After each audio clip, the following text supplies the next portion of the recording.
I was wondering if we could talk a little bit about the history of SEL. So, what I was thinking about is when I was a student, I don't remember this coming up often, or at least I'd never heard that term.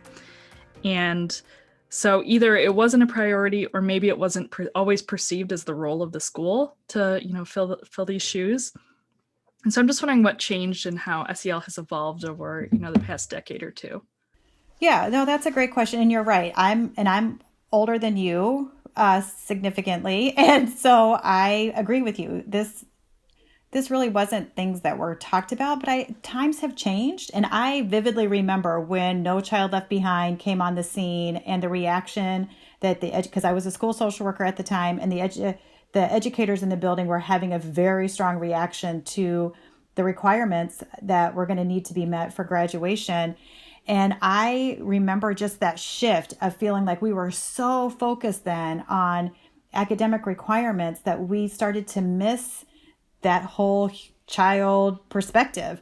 And I mean, somebody older than me could probably speak to this, but I do remember, even when I was in third grade and having a really emotional time. My dad was having some health complications, and my third grade teacher just pulled me to the side, had me sit by her desk, gave me crackers for the day. She was so nurturing because she knew that I was really worried as a third grader about my dad's health. And I didn't, and it was not a serious problem, but I didn't know that in third grade.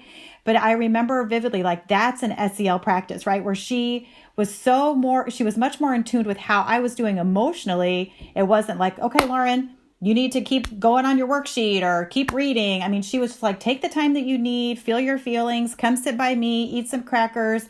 And so I think, it ultimately SEL is really just about good teaching, right? Building those relationships with kids, engaging with students, realizing that they're humans, that they have interests, that it's more than just like, let's go learn these rocks or let's learn about clouds. It's like there are other things that make us tick as people. And so I think, whether we call it SEL or just good teaching, it really is about relationships and engaging with the students. So I think that happens a lot more than we maybe realize. There are so many good educators out there who do take the time to tune into students and find out their interests. But I think the No Child Left Behind and that shift to really meet these requirements kind of took us away from that. And now we're starting to circle back. And I think, the silver lining of the pandemic is we're starting to notice.